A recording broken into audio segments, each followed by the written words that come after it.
Assalamualaikum warahmatullahi wabarakatuh. Ya, akhirnya kita bertemu pada pertemuan yang ketiga ya. Alhamdulillah, semoga kalian tetap semangat mengikuti perkuliahan dasar kesehatan reproduksi secara daring ya. Jadi pada pertemuan ketiga ini kita akan membahas tentang konsep gender dan ketidakadilan gender dalam kesehatan. Kalau kemarin kita udah bahas soal seks dan juga seksualitas, maka sekarang kita akan beralih ke konsep lain dalam kesehatan reproduksi yang ini juga termasuk dalam konsep inti gitu ya tentang gender. Dan apa sih kaitannya gender itu dalam kesehatan? Nanti kita akan belajar apa saja. Oke, kita cek slide berikutnya. Baik, sekarang pokok bahasan untuk pembelajaran pada pertemuan hari ini adalah teman-teman diharapkan bisa memahami dulu konteks dari mengapa kebijakan berkaitan dengan kesetaraan gender ini menjadi penting. Kemudian memahami dulu secara dasarnya dulu nih, definisi dari seks dan juga gender itu apa. Kemudian bisa memahami perbedaan antara keduanya.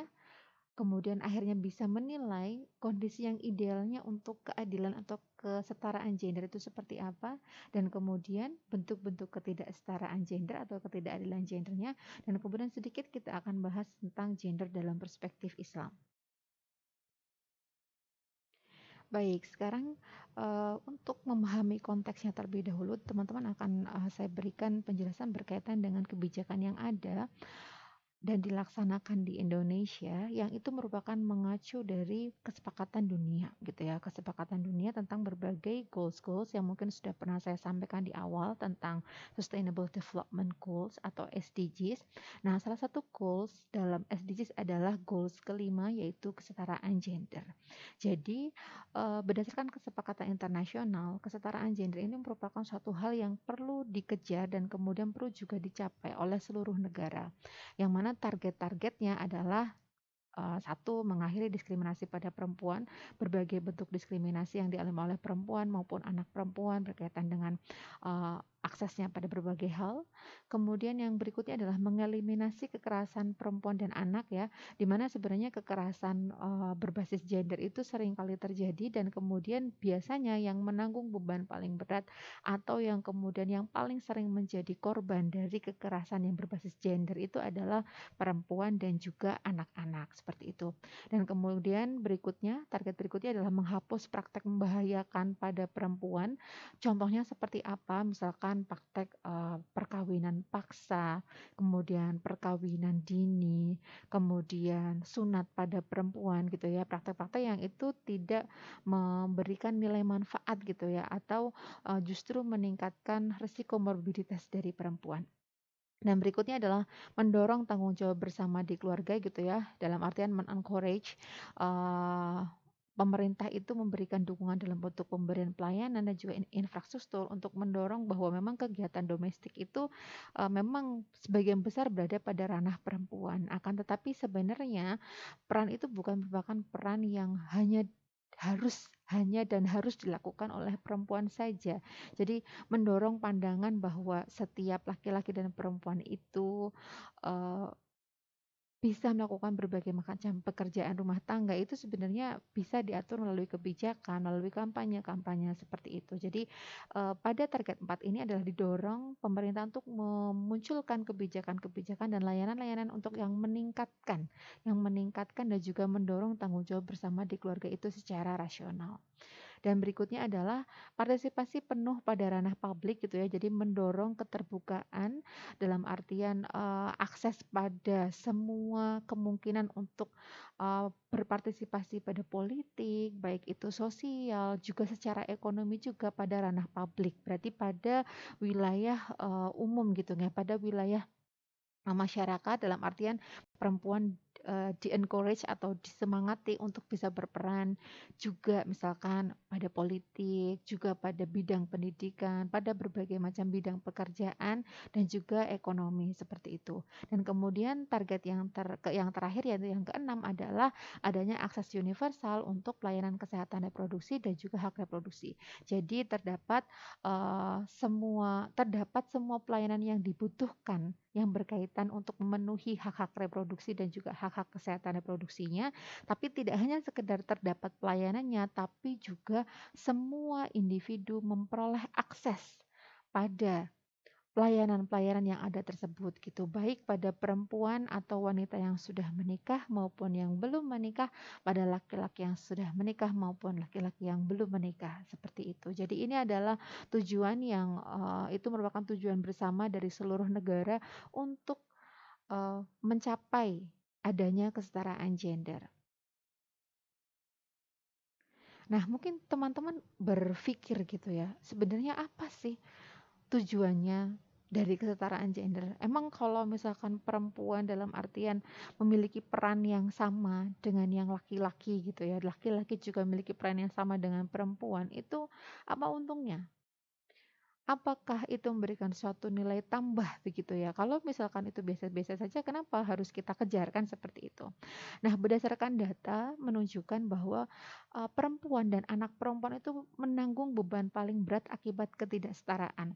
Seringkali terjadinya ketidaksetaraan berkaitan dengan diskriminasi untuk memperoleh akses, misalkan dari sisi akses ekonomi maupun akses pendidikan, itu adalah yang menanggung beban paling berat itu adalah perempuan, biasanya begitu. Karena misalkan seperti apa case-nya, terkadang jika misalkan anak perempuan didiskriminasi untuk tidak sekolah gitu ya, dipilih untuk tidak sekolah dibandingkan anak yang laki-lakinya, maka anak perempuan itu akan terhambat akses pendidikannya. Dan ketika dia tidak memiliki pendidikan yang baik, maka harapan dia untuk memperoleh produktivitas yang baik, kemudian memperoleh pekerjaan dengan gaji yang baik juga, itu juga akan berkurang. Maka jika misalkan anak perempuan itu nanti ke depannya tidak bisa mandiri secara finansial gitu ya, maka akan memungkinkan dia akan mengalami istilahnya kemiskinan, dan kemudian kemiskinan itu jika pada perempuan sangat berkaitan dengan morbiditasnya ketika dia sedang hamil dan juga bersalin. Jadi, misalkan ada keluarga yang kemudian wanitanya dilarang bekerja, kemudian ketika misalkan ada suatu hal yang buruk terjadi dengan pernikahannya gitu ya, dan kemudian wanita itu, misalkan ditinggal meninggal oleh suaminya ataupun ditinggal, istilahnya bercerai oleh suaminya, maka seringnya perempuan itu akhirnya menjadi, meskipun dia sudah dewasa tapi dia tidak bisa mandiri secara finansial kan, karena kan dia misalkan terbiasa, tidak bekerja dan kemudian ditanggung oleh suaminya. Kalau misalkan itu terjadi akibat wanita itu dilarang untuk bekerja gitu ya, maka akhirnya perempuan itu menjadi yang tergantung. Jika misalkan dia berada dalam kondisi yang mana suaminya itu meninggal ataupun suaminya itu menceraikan dia, maka akhirnya dia juga menjadi wanita yang sangat rentan terhadap terjadinya kemiskinan karena dia tidak mandiri secara finansial seperti itu. Jadi memang sering kali perempuan dan anak perempuan itu menanggung beban yang paling berat akibat ketidaksetaraan ini. Dan sebenarnya sejatinya ketidaksetaraan itu sebenarnya merugikan semua orang. Memang kenapa? Lalu mungkin kalian pikir, emang laki-laki juga ngefek kalau misalkan ada perempuan yang mengalami ketidaksetaraan. Nah, berdasarkan data dan penelitian yang sudah dilakukan pada berbagai macam negara, kesetaraan gender yang digaungkan di sebuah negara itu bisa memperkuat kemampuan negara untuk berkembang dan juga mengurangi kemiskinan. Karena kita anggap individu itu sebagai satu satuan eee, individu, orang gitu ya, yang kemudian dia memberikan nilai sumbangsih produktif dan juga ekonomi kepada keluarga. Jika setiap orang memiliki kesempatan yang sama untuk memperoleh pendidikan yang baik, kemudian memperoleh pekerjaan yang baik pula gitu ya, sehingga dia secara ekonomi maupun finansial dia mandiri, maka kalau semakin banyak individu yang seperti itu di satu negara kan maka ekonomi negara akan kuat gitu ya, kemiskinan akan berkurang gitu. Jadi sebenarnya adanya perempuan-perempuan yang sangat bergantung dari sisi ekonomi, perempuan-perempuan yang istilahnya tidak bisa menghasilkan produktivitas yang baik, kemampuan finansial yang baik, itu kemudian menjadi beban di negara dan kemudian yang akhirnya meningkatkan kemungkinan untuk mengalami kemiskinan. Jadi kesetaraan gender, perempuan yang memperoleh akses pada berbagai hal terutama pendidikan dan juga pekerjaan agar mendapatkan finansial yang layak, itu meningkatkan kemungkinan negara untuk memberantas kemiskinan. Jadi makanya akhirnya sebenarnya kesetaraan itu bisa memberikan manfaat kepada semua orang, terutama negara, terutama dalam mengatasi kejadian kemiskinan yang kemudian secara tidak langsung gitu ya. Jika misalkan suatu daerah tingkat kemiskinan rendah, itu biasanya tingkat kesehatannya juga akhirnya terpengaruh gitu. Jadi secara tidak langsung dia kesetaraan gender itu juga meningkatkan kesehatan suatu populasi. Nah, itulah mengapa akhirnya kesetaraan gender itu menjadi suatu hal yang penting dan perlu kita pahami sebelumnya, gitu ya teman-teman. Nah, kemarin kan kita sudah belajar ya tentang definisi dari seks yang bisa diartikan sebagai jenis kelamin, reproduksi seksual, organ seksual, rangsangan atau gairah dan juga hubungan seksual. Nah, sekarang kalau definisi gender, mungkin kalian sedikit ingat ya waktu saya melakukan pretest kemarin di awal, terus kemudian kalian sebagai besar juga sudah mulai tahu ya jawabannya bahwa gender adalah secara singkat dia katakan sebagai peran sosial gitu ya. Peran sosial apa? Nah, jadi kalau berdasarkan WHO, gender itu diartikan sebagai merujuk pada karakteristik dari laki-laki dan perempuan tertentu yang dibentuk oleh sosial. Nah, dia bentuknya adalah bisa berupa peraturan-peraturan, bisa berupa peran-peran, dan juga hubungan antara sekelompok perempuan dan juga laki-laki gitu. Jadi, kalau di sini WHO mendefinisikan bahwa gender itu adalah merujuk pada hal-hal yang berkaitan dengan karakteristik dari laki-laki perempuan yang mana karakteristik itu dibentuk secara sosial. Nah, hal-hal apa saja? Hal-halnya adalah seperti norma maupun peran maupun hubungan. Bagaimana relasi atau hubungan antara sekelompok laki-laki dan juga sekelompok wanita gitu. Jadi tidak hanya sekedar peran sosial saja gitu ya, tapi juga termasuk norma-norma yang diakui oleh sosial yang itu merujuk pada laki-laki dan perempuan dan bagaimana pandangan tentang hubungan antara laki-laki dan perempuan di mata sosial seperti itu. Nah, konsep yang lain yang bisa mendefinisikan gender adalah gender bisa dikatakan sebagai konsep yang mengacu pada peran-peran tertentu dan juga tanggung jawab tertentu dari laki-laki dan perempuan yang munculnya itu adalah akibat dari dan juga dapat diubah oleh keadaan sosial budaya masyarakat. Yang artinya kalau misalkan dapat diubah oleh keadaan sosial dan budaya, maka bisa jadi peran-peran dan tanggung jawab laki-laki dan perempuan itu bisa tidak sama antar satu daerah dengan daerah yang lain. Karena merujuknya tadi terakhir adalah sosial budaya masyarakat.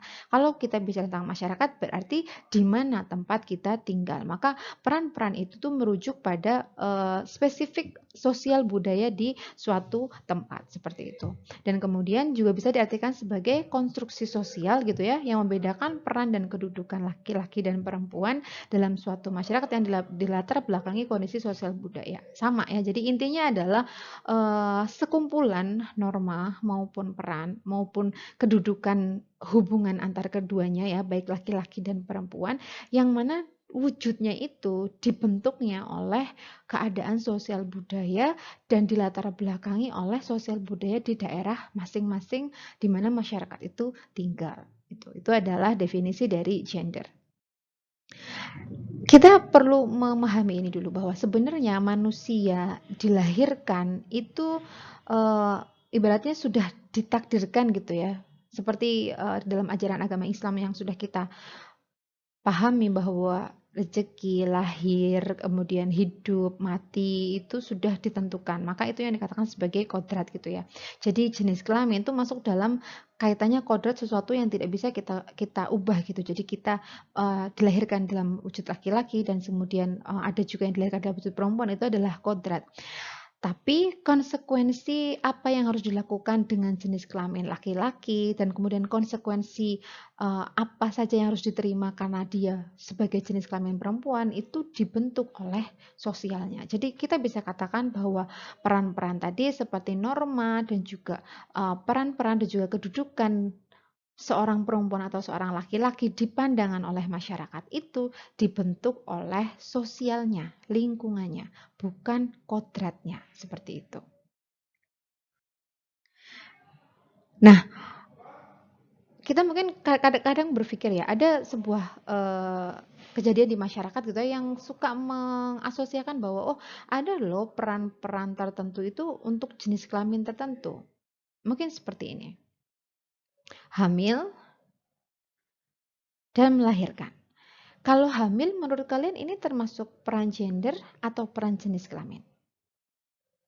Ya, tepat ya. Jadi, kalau hamil ini adalah peran jenis kelamin. Sementara kalau memasak itu adalah termasuk dalam peran gender, yang mana sering dikaitkan bahwa peran memasak di rumah tangga itu adalah perannya perempuan. Tapi apakah laki-laki juga bisa memasak? Bisa kan ya. Jadi, dalam artian ini bukan suatu hal yang pasti harus dilaksanakan oleh perempuan.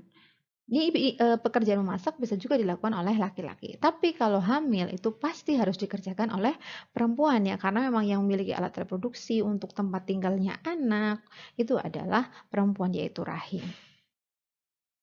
Lagi kita lihat ya.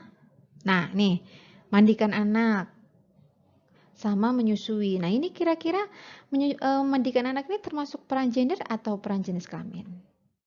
Ya, betul sekali ya. Jadi ini adalah termasuk dari peran gender. Dan kemudian kalau menyusui itu adalah termasuk peran jenis kelamin wanita. Lagi. Cuci? Bersih-bersih? Itu termasuk peran gender atau peran jenis kelamin? Lagi-lagi Anda tepat ya. Ini adalah peran gender. Jadi sebenarnya mencuci dan kemudian membersihkan kan sering kali diasosiasikan oleh orang, oh itu kan perannya perempuan. Nah, ini adalah sebenarnya termasuk peran gender yang dikonstruksikan oleh masyarakat menjadi, oh kalau peran-peran itu adalah peran-peran yang dikerjakan oleh perempuan gitu. Padahal itu bukanlah peran jenis kelamin tertentu. Dalam artian laki-laki pun ya bisa mencuci, bisa juga menyapu, mengepel dan sebagainya.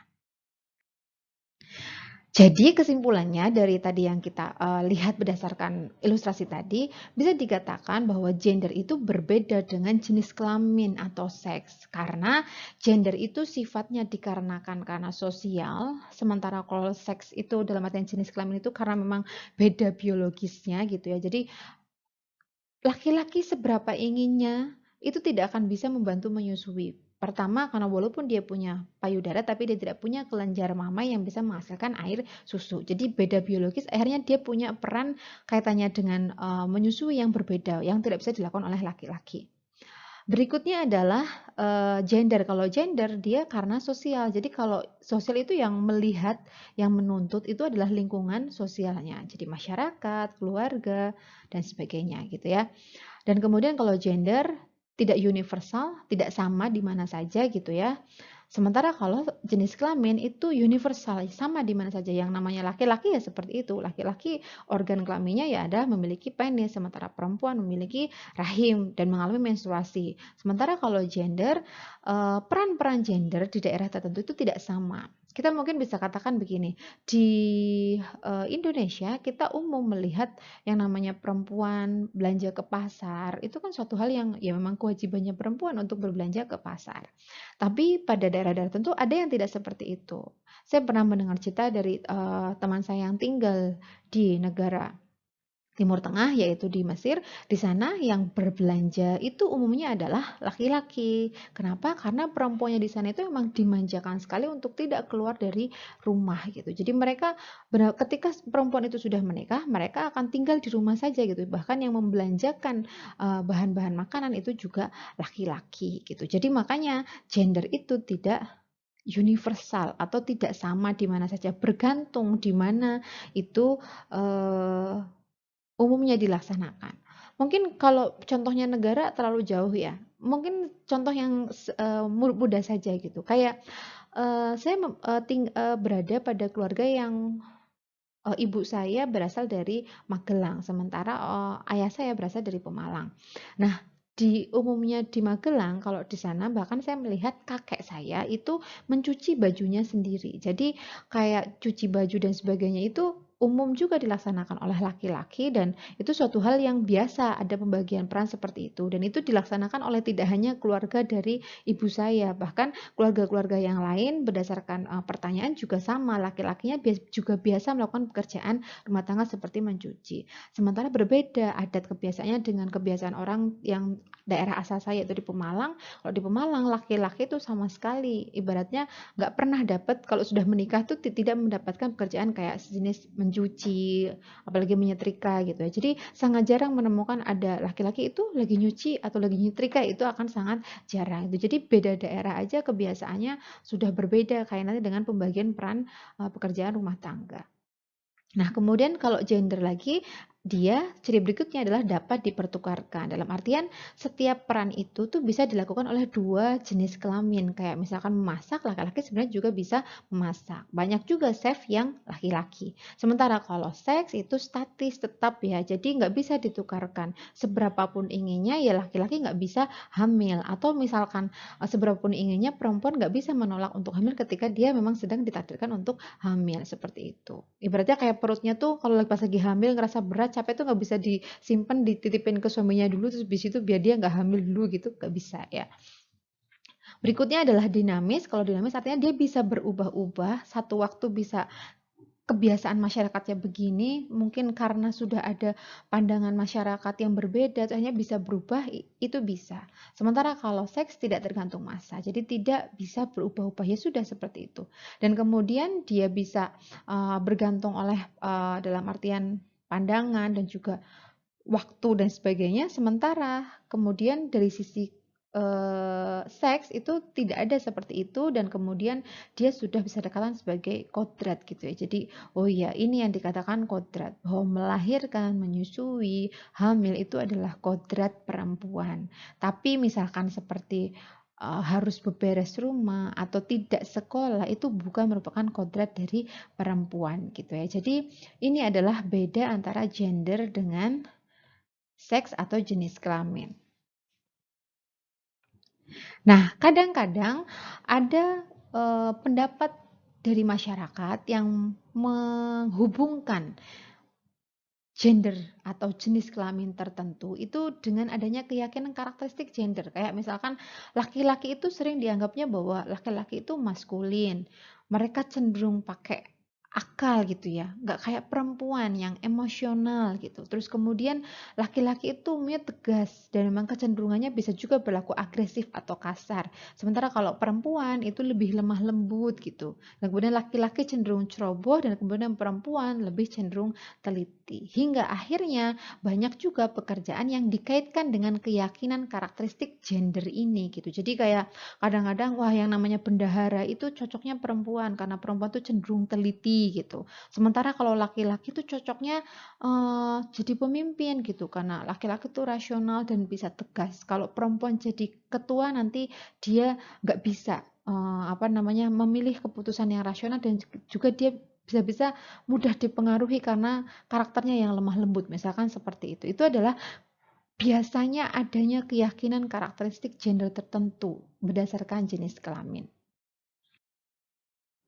Nah, seperti ini. Ini kalian lihat apa? Warna kan? Warna pink dan warna biru. Apakah kalian mengaitkan warna ini pada jenis kelamin tertentu? Kemudian pekerjaan dan gender. Kita lihat ya. Nah, gini, kayaknya cocok ya. Wah, laki-laki nih kayaknya cocoknya kerjanya di yang kayak teknik-teknik gitu ya. Sementara perempuan cocoknya gini, kayak jadi guru gitu. Ya enggak? Seringkali dikaitkan seperti itu pekerjaan ya. Terus kemudian, nah ini kerjaannya yang lemah lembut tuh kayak perawat tuh kerjaannya perempuan gitu ya. Sementara kalau yang pekerjaannya tough gitu, badan SAR itu adalah kerjaannya laki-laki. Gak mungkin perempuan bisa jadi badan SAR atau masuk jadi tim pemadam kebakaran gitu, kayak gak cocok gitu. Itu biasanya anggapan dari masyarakat gitu. Jadi masyarakat sering mengaitkan warna tertentu sebagai warna dari laki-laki maupun perempuan. Kayak tadi pink itu adalah warnanya perempuan, sementara biru itu adalah warnanya laki-laki gitu. Lalu apakah laki-laki tidak boleh pakai pink? Apakah kalau laki-laki pakai pink jadi tidak laki-laki lagi gitu ya? Itu yang perlu kita jawab bersama-sama. Warna tidak punya jenis kelamin. Pekerjaan juga sebenarnya tidak punya jenis kelamin. Jadi sebenarnya siapa saja ketika dia mampu dan ketika memang dia itu menginginkannya, dia bisa menjadi apa saja gitu. Ibaratnya kayak kalian mau jadi presiden pun kalau kalian merasa mampu dan memang menginginkan hal itu, kalian mau mengupayakannya, ya bisa saja kalian menjadi presiden walaupun perempuan ya. Nah, jadi sebenarnya gender itu tidak jadi masalah kalau dilakukan secara adil dan kemudian menguntungkan kedua belah pihak. Jadi sebenarnya pandangan masyarakat tentang gender itu tidak akan menjadi masalah gitu. Tidak akan menjadi perhatian oleh banyak orang sebenarnya kalau itu bisa dilakukan secara adil dan kemudian menguntungkan kedua belah pihak. Jadi tidak ada salah satu pihak yang dirugikan karena dia memiliki jenis kelamin tertentu.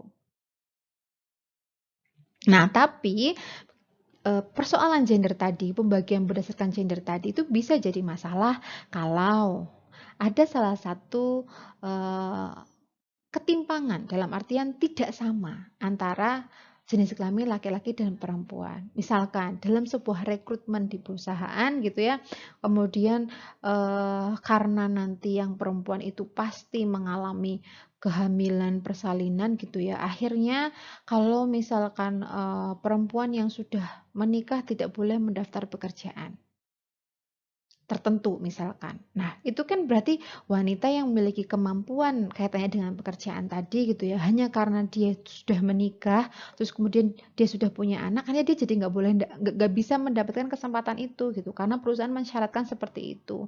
Biasanya perusahaan mensyaratkan seperti itu alasannya gampang saja. Nanti kalau perempuan punya anak nanti pasti banyak izin kaitannya dengan merawat anak dan sebagainya. Nah, itu adalah bentuk dari ketimpangan gitu ya. Itu adalah bentuk dari ketimpangan. Atau misalkan salah satu pihak dirugikan. Jadi misalkan mau ada pemilihan anggaplah pemilihan ketua gitu. Terus kemudian dia sebenarnya merasa mampu kalau dia itu menjadi ketua atau pemimpin. Tapi kemudian kuotanya itu untuk perempuan itu dibatasi gitu. Hanya laki-laki, yang perempuan nanti cuma jadi kayak penggembira 2 orang aja. Nah, itu kan berarti pihak perempuan misalkan yang ingin mendaftar hanya karena kuotanya dibatasi kan akhirnya dia jadi merasa dirugikan.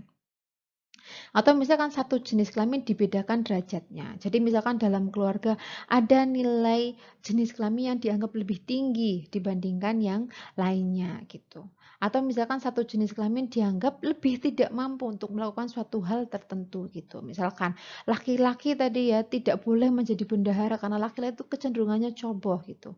Padahal belum tentu ya. Kadang banyak juga perempuan yang walaupun dia perempuan, dia kemudian tidak teliti dan juga ceroboh. Malah banyak mungkin laki-laki yang dia juga punya apa namanya sikap yaitu teliti tadi gitu. Jadi misalkan satu jenis kelamin dianggap tidak mampu hanya karena jenis kelaminnya, atau satu jenis kelamin diperlakukan lebih rendah.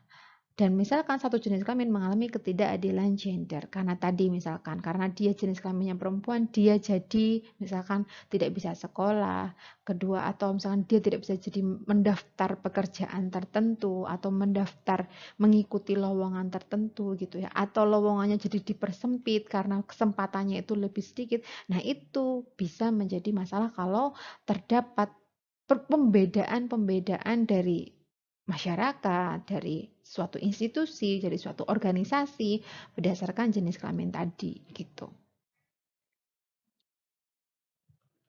Jadi kesetaraan dan keadilan gender, kesetaraan gitu ya, artinya adalah adanya kesamaan kondisi bagi laki-laki dan juga perempuan untuk memperoleh kesempatan dan hak-haknya sebagai manusia agar bisa berperan dan berpartisipasi dalam semua kegiatan, baik itu politik, ekonomi, sosial, budaya, pertahanan dan keamanan, dan kesamaan dalam menikmati hasil pembangunan pada area bidang ini tadi.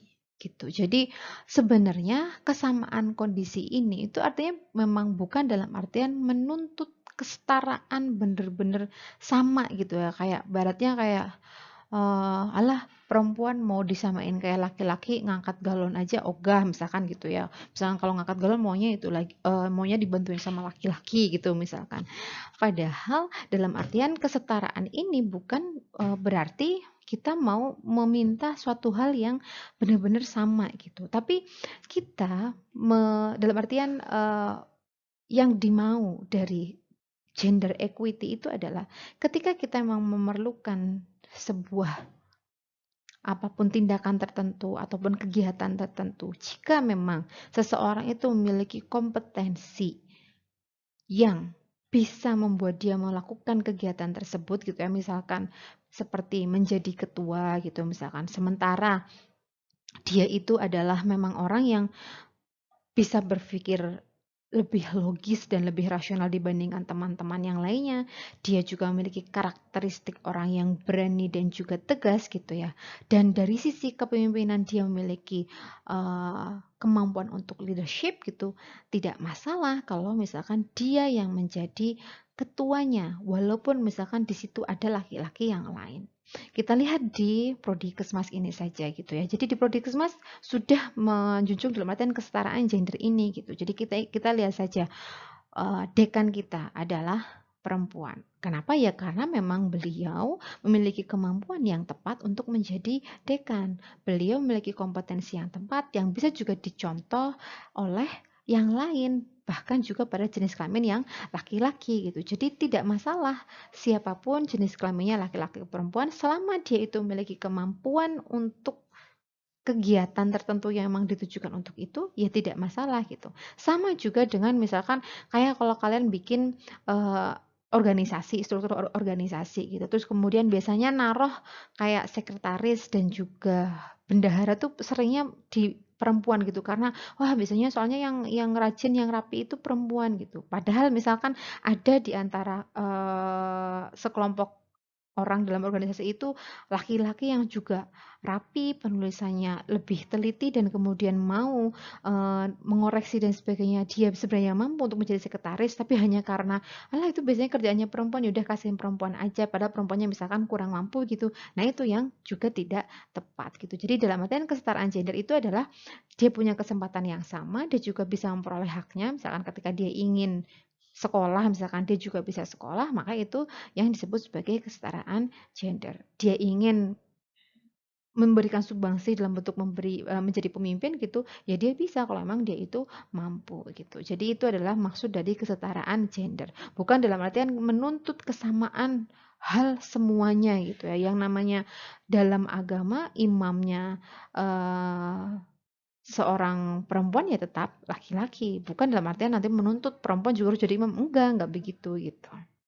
Gitu ya. Jadi keadilan gender berarti proses untuk menjadi adil terhadap laki-laki dan perempuan. Jadi kita berusaha mengupayakan keadilan gender agar kita bisa melihat hasilnya yaitu adanya kesetaraan gender itu tadi.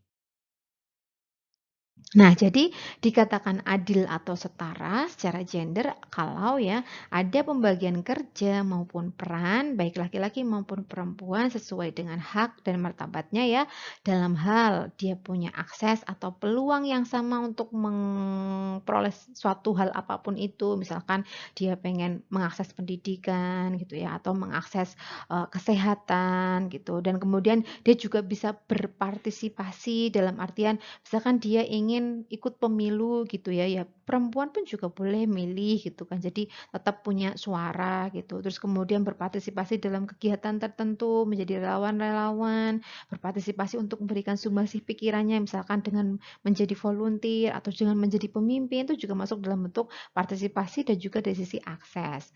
Kemudian untuk kontrol. Jadi baik jenis kelamin laki-laki maupun perempuan memiliki hak untuk mengontrol keputusan yang kaitannya dengan dirinya sendiri. Jadi misalkan anak perempuan ingin sekolah, sekolahnya jurusan apa, itu juga sebenarnya masuk dalam kontrol si perempuan itu sendiri. Oh iya, saya pengen sekolah di sini, atau mungkin saya pengen kerjanya yang kayak begini. Itu sebenarnya adalah hak dari individu itu gitu. Atau mungkin sama sebaliknya, orang tuanya punya anak laki-laki, kemudian anak laki-laki itu ingin menjadi chef atau koki, kemudian orang tuanya mengatakan jangan itu pekerjaannya perempuan. Itu juga termasuk bentuk kontrol yang diambil gitu ya dari laki-laki tersebut gitu karena pilihannya adalah karena pilihannya seperti pilihannya perempuan misalkan seperti itu. Jadi baik laki-laki maupun perempuan bisa saja mengalami Tadi ya, ketidaksetaraan gender akibat tadi misalkan tidak punya kontrol karena keputusannya sendiri gitu. Dan kemudian yang terakhir adalah bisa memperoleh manfaat yang sama dari pembangunan tadi. Misalkan ya, ya semuanya bisa memanfaatkan pelayanan kesehatan yang ada, pendidikan yang ada, terus kemudian kesempatan untuk bergabung misalkan di dalam partai politik, menjadi anggota DPR dan sebagainya gitu. Jadi itu adalah maksud dari adil atau setara gender dalam ini tadi, semua aspek ini ya. Nah, kadang-kadang adanya tadi ketidaksetaraan gender gitu ya, tindak-tindak ketidaksetaraan gender itu muncul akibat adanya keyakinan gender tertentu gitu. Jadi biasanya ya karena tadi keyakinan bahwa perempuan itu lembut, sifatnya emosional, akhirnya jadi nggak boleh untuk jadi ketua atau pemimpin di sebuah institusi. Atau karena perempuan itu tadi ya, yakinnya bahwa perannya itu adalah di rumah, melakukan tugas rumah tangga, dan kalau bekerja hanya membantu suami, maka bentuk ketidakadilannya kadang-kadang adalah ya udah bayarnya mungkin lebih rendah atau ketika perempuan itu ingin mengejar karir terus kemudian dicaci oleh netizen gitu ya. Ngapain sih pulang kerja sampai larut malam gitu, nggak ingat anak istri, nggak ingat anak suami apa misalkan gitu ya. Emang mau mengejar apa, ngejar karir gitu. Perempuan tuh nggak perlu kedudukan tinggi ataupun karir gitu, misalkan seperti itu. Atau misalkan laki-laki itu wataknya tegas dan rasional, makanya dia itu lebih cocok untuk jadi pemimpin dan nggak pantas kalau misalkan di rumah sampai bantu-bantu masak lagi, misalkan seperti itu. Jadi itu adalah biasanya bentuk ketidakadilan gender atau ketidaksetaraan gender itu muncul akibat adanya keyakinan pada sifat-sifat atau karakteristik gender tertentu gitu. Jadi ini biasanya yang melatar belakangi munculnya ketidakadilan itu. Nah, sekarang kita belajar tentang bentuk-bentuk ketidakadilan gender. Jadi, ketidakadilan gender itu ada berbagai macam gitu ya. Ada marginalisasi, ada kekerasan, ada subordinasi, ada stereotip, ada beban kerja. Jadi ini adalah bentuk ketidakadilan gender. Seperti apa yang dimaksudkan dari ketidakadilan gender, marginalisasi, subordinasi, kekerasan, stereotip, beban kerja? Ayo kita lihat ya. Nah, ini adalah marginalisasi atau pemiskinan. Margin itu kan apa sih? Pinggir gitu ya. Terus kemudian marginalisasi berarti proses peminggiran. Peminggiran itu ya bisa dikatakan sebagai menyisihkan gitu ya, yang akhirnya bisa mengakibatkan kemiskinan. Jadi marginalisasi adalah proses penyisihan yang mengakibatkan adanya kemiskinan bagi perempuan atau laki-laki gitu. Jadi misalkan ya, tadi karena perempuan itu kalau misalkan mencari kerja itu ya fungsinya hanyalah untuk eee, membantu suami aja gitu, karena utamanya adalah mencari kerja adalah di suami gitu. Akhirnya misalkan dia bekerja dan kemudian ketika itu dilakukan oleh, perempuan, gajinya itu dibayarnya lebih sedikit gitu dibandingkan kalau itu dilakukan oleh laki-laki. Jadi misalkan kayak, kalau di daerah saya tuh ada tukang kebun gitu ya, tukang kebun tuh biasanya laki-laki. Nah, kalau misalkan yang mengerjakan perempuan tuh kadang-kadang dibayarnya itu lebih rendah gitu. Nah, itu yang disebut sebagai marginalisasi. Atau bisa juga bentuk yang lainnya, misalkan perempuan itu sebenarnya punya kemampuan untuk bekerja.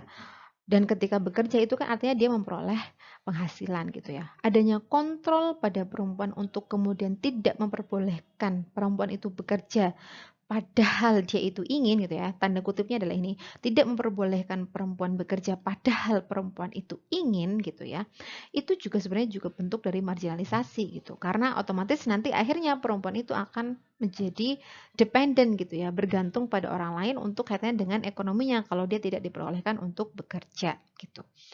Tapi perlu ditekankan lagi bahwa ini adalah ketika seorang individu itu tidak menginginkannya, itu maka bisa menjadi disebut sebagai marginalisasi, proses melakukan pemiskinan itu tadi gitu. Jadi itu adalah contoh-contoh dari marginalisasi gitu. Misalkan dibayar lebih rendah gitu ya, atau tidak diperbolehkan untuk memperoleh pekerjaan yang lebih gitu ya, tidak diperbolehkan untuk mengikuti promosi eh, karir gitu yang mengakibatkan akhirnya gajinya segitu aja stuck, berarti dia dihindarkan dari memiliki penghasilan yang lebih tinggi, itu juga bentuk dari marginalisasi gitu. Oke, kemudian yang berikutnya adalah subordinasi. Kalau dari bahasanya ordinasi itu kan ordinal gitu ya, itu adalah kayak tingkatan gitu kan. Subordinasi artinya dia berada di tingkat yang lebih bawah gitu. Jadi subordinasi maka diartikan sebagai sikap atau tindakan masyarakat yang menempatkan salah satu jenis kelamin pada posisi yang lebih rendah dibandingkan yang lain. Tidak harus dalam artian bahwa laki-laki itu dipandang lebih tinggi sementara perempuan itu rendah. Bisa juga berarti sebaliknya. Jadi ini artinya diakibatkan biasanya karena atas dasar keyakinan salah satu jenis kelamin dianggap lebih penting atau lebih utama dibandingkan yang lain.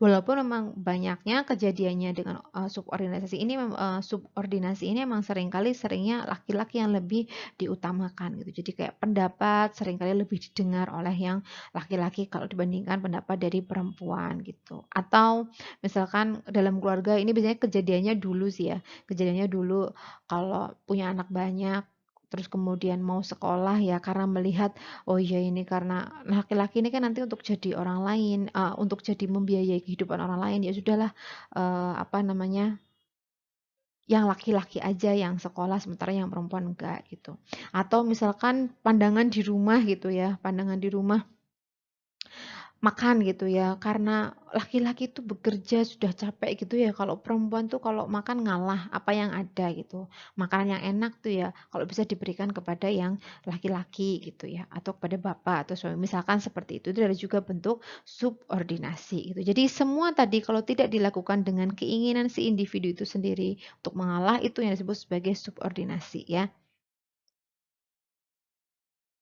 Kemudian berikutnya adalah stereotype atau pelabelan negatif gitu.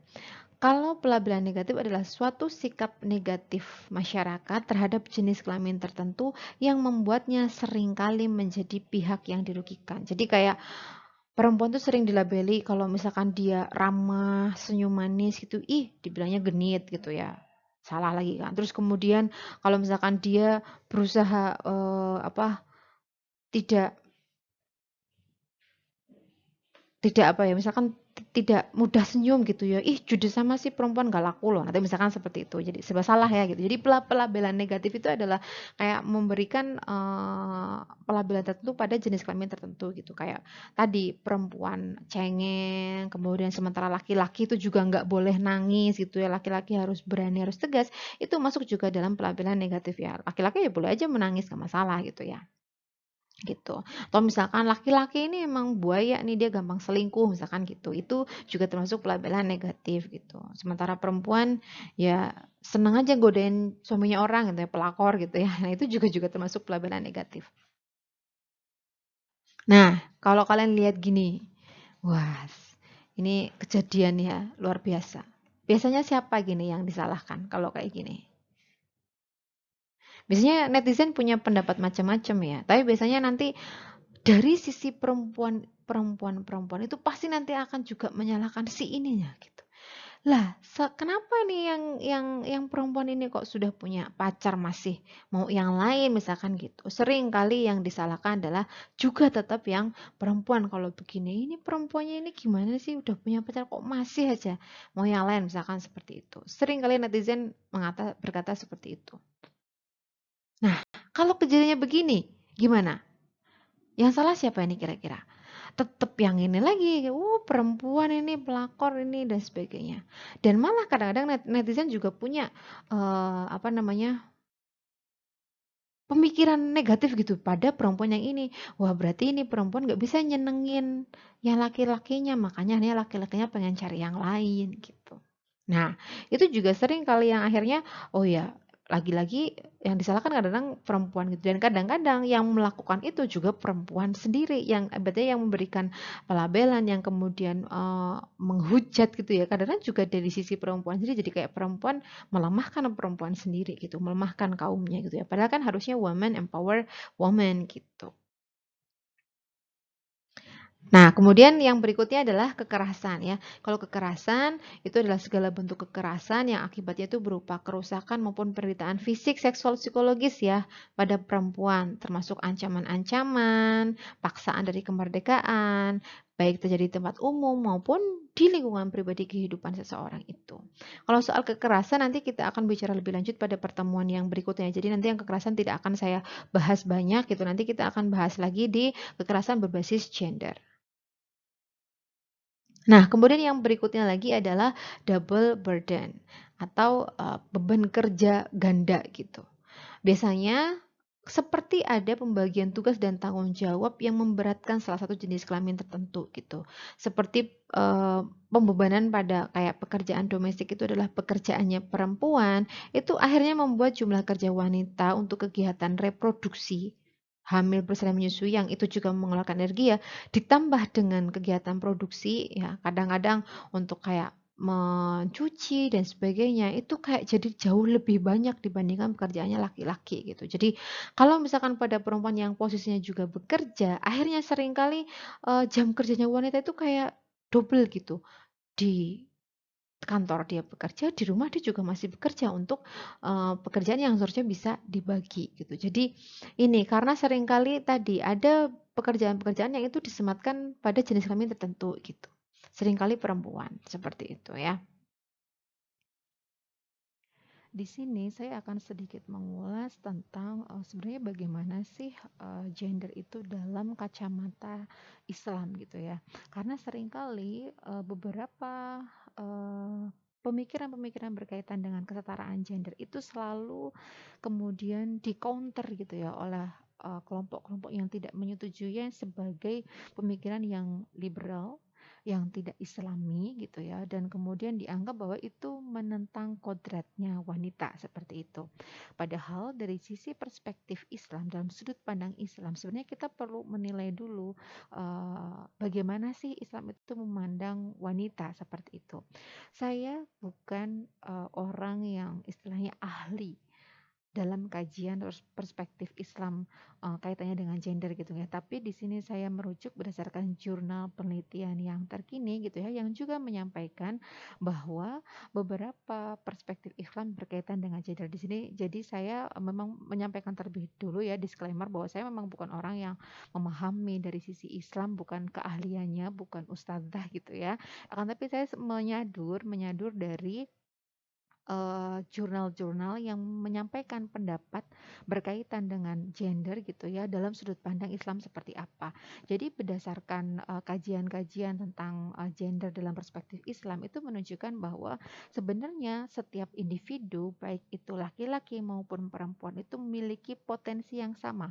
Yang membedakan adalah amalnya. Itu berdasarkan dari surat An-Nisa yang tertulis bahwa Bismillahirrahmanirrahim, saya bacakan. Artinya bahwa barang siapa yang mengerjakan amal soleh baik laki-laki maupun perempuan sedang ia orang yang beriman maka mereka itu masuk ke dalam surga dan mereka tidak dianiaya walau sedikit pun. Hal itu menunjukkan bahwa sebenarnya mau laki-laki mau perempuan bergantung tingkah lakunya, bergantung perbuatannya. Itulah yang nanti menentukan dia apakah dia itu akan bisa masuk surga atau tidak begitu.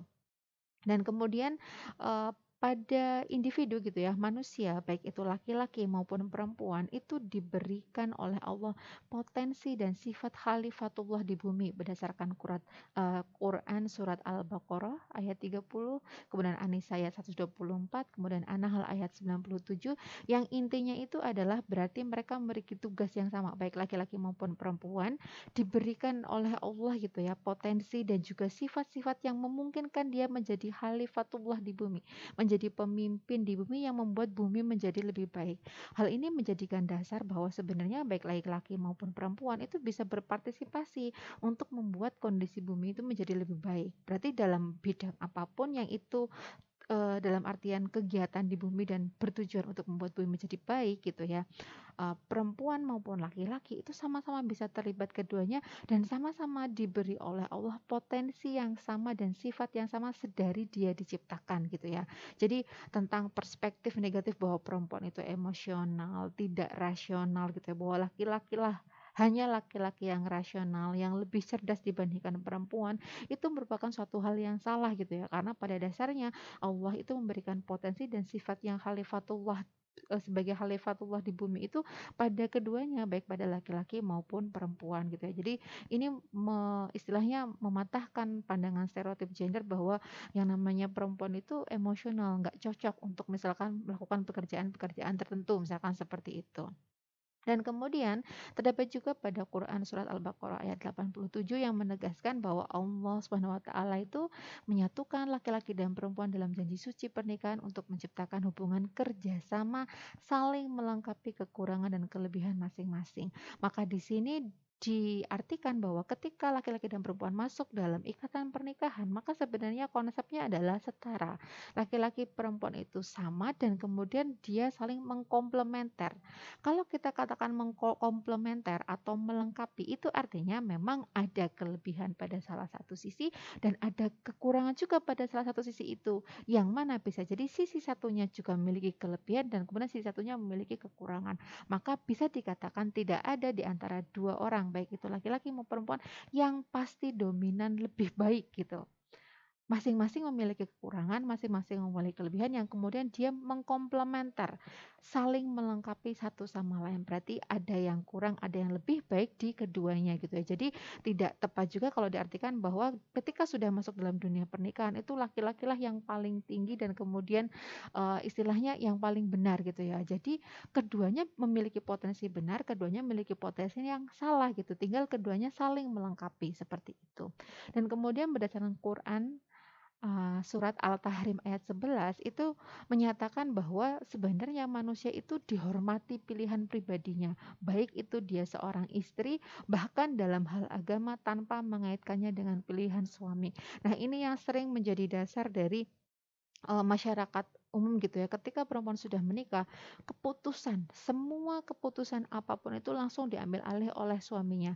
Harus suaminya yang memutuskan gitu ya. Padahal berdasarkan Quran ini sendiri juga menyampaikan bahwa sebenarnya bahkan seorang istri itu punya pilihan, berhak memiliki pilihan berarti berhak juga mengambil keputusan bahkan dalam hal agama gitu ya, tanpa harus mengaitkannya dengan pilihan suaminya. Maka berarti ini menjadi dasar bahwa sebenarnya pengambilan keputusan itu tidak murni harus laki-laki sebagai pengambil keputusan gitu ya. Jadi bahkan perempuan pun diperbolehkan memiliki pilihan pribadi, memiliki keputusan pribadi, apalagi jika itu berkaitan dengan misalkan sangat berkaitan dengan kondisi kesehatannya gitu ya, kondisi kesehatannya dan juga berkaitan dengan kondisi-kondisi yang lain seperti itu gitu. Jadi ini yang memberikan dasar bahwa eh, ternyata dalam perspektif Islam, pandangan gender itu sebenarnya sama gitu ya. Jadi secara potensi, kemudian eh, secara sifat yang dianugerahkan kepada manusia maupun sifat khalifatullah yang dianugerahkan kepada manusia itu sama, baik laki-laki maupun perempuan. Oleh karena itu ketika dasarnya sama, maka sangat sangat mungkin kan kalau berkembangnya itu nantinya juga sama gitu kalau. Jadi bisa dikatakan seperti itu. Maka ini yang menunjukkan bahwa tidak bisa gitu ya ketika ada beberapa kelompok yang ingin dalam artian mendiskreditkan perempuan atau menurunkan atau mendiskriminasi perempuan dan kemudian berlindung di balik ayat-ayat tertentu gitu ya. Jadi kita harus berpikir yang adil sejak dalam pikiran gitu ya, adil sejak dalam pikiran, melihat berbagai macam sudut pandang, tidak hanya mengacu pada satu ayat saja yang itu bisa jadi penafsirannya itu sangat bergantung dari konteks yang mana turunnya ayat tersebut gitu ya. Jadi harus dipertimbangkan berbagai macam hal untuk kemudian bisa memiliki pendapat berkaitan dengan agama seperti itu. Gitu. Sampai sampai ada lagu nih. Lagunya dinyanyikan oleh Yuni Sarah dulu. Ini zaman dulu ya. Jadi judulnya Sabda Alam. Jadi diciptakan alam pria dan wanita, dua makhluk dalam asuhan dewata. Ditakdirkan bahwa pria berkuasa, adapun wanita lemah, lembut, dan manja. Wanita dijajah pria sejak dulu, dijadikan perhiasan sangkar madu. Namun ada kala pria tak berdaya, tekuk lutut di sudut kerling wanita. Nah, coba deh kalian pahami dulu, menurut kalian nih kira-kira ada nggak sih bentuk keadilan gender yang dialami perempuan berdasarkan lagu ini? Gitu. Coba ya kalian lihat-lihat gitu. Jadi ini adalah dahulu ini emang lagu munculnya dahulu. Sekarang saya yakin kalian nggak tahu lagunya ini kayak gimana. Tapi saya mau nyanyi agak gimana gitu ya, nanti malu. Gitu. Jadi ini memang mungkin kalian saat ini tinggal atau dalam artian berada pada kondisi yang merupakan hasil dari pengupayaan kesetaraan gender yang sudah dilakukan dari sejak lebih dahulu. Kita ingat, kesetaraan gender itu digembor-gemborkan utamanya pada tahun 2000-an ya, dari 90-an, 1994 ketika ada ICPD, dan kemudian sudah mulai banyak gitu dilakukan digembor-gemborkan agar tadi adanya kesetaraan. Makanya sekarang sudah ada keterwakilan minimal perempuan dalam DPR gitu, ada berapa persen, itu adalah bentuk dari upaya yang dilakukan untuk adanya kesetaraan gender. Terus kemudian saat ini perempuan bisa sekolah dengan bebas, bahkan kecenderungannya sekarang jadi lebih banyak yang perempuan yang kalau ada di sekolah tertentu, itu juga merupakan bentuk dari hasil dari upaya dulunya menegakkan kesetaraan gender bagi laki-laki dan perempuan. Mungkin Anda menganggap masalah ini menjadi tidak penting gitu saat ini, karena buktinya saya sekarang sudah bisa sekolah, toh saya juga masih bisa bekerja. Tapi kalian perlu tahu bahwa ternyata kadang-kadang pada prakteknya masih banyak perusahaan-perusahaan ya, ketika dalam pekerjaan itu mensyaratkan tertentu gitu ya, jenis kelamin tertentu, karena menganggap itu tadi, kadang-kadang mereka simple aja pikirannya. Mereka nggak mau rugi gitu, kayak misalkan tenaga di perusahaan gitu, mereka nggak mau rugi kalau misalkan punya memasukkan karyawan yang sudah menikah gitu ya, dan kemudian akhirnya nanti kan harus mengakomodir dia itu misalkan cuti, punya anak dan sebagainya gitu, yang itu nanti harus dibayar dan memberatkan ekonomi dari si perusahaan itu gitu. Kadang simple, mereka nggak mau rugi begitu, tapi itu sebenarnya bentuk dari ketidaksetaraan gitu ya, karena artinya itu akhirnya merugikan salah satu pihak, akhirnya jadi tidak bisa mendaftar pekerjaan tertentu gitu. Jadi itu yang masih mungkin terjadi gitu. Dan yang lainnya yang masih terjadi adalah menurut saya double burden masih banyak terjadi di mana-mana, stereotype kita masih sering dengar ya istilah pelakor dan sebagainya gitu ya. Kayak bebannya itu kayak lebih berat kalau di pelakor dibandingkan laki-laki yang melakukan itu gitu. Kayak pelakor tuh punya image yang lebih wow dibandingkan lelaki yang juga melakukan perselingkuhan. Ya nggak? Gitu. Jadi sebenarnya tidak masalah kalau memang ya selingkuh aja, nggak usah bawa jenis kelamin, ibaratnya seperti itu gitu ya. Gitu. Nah, nanti diskusikan ya, nanti akan ada di discussion.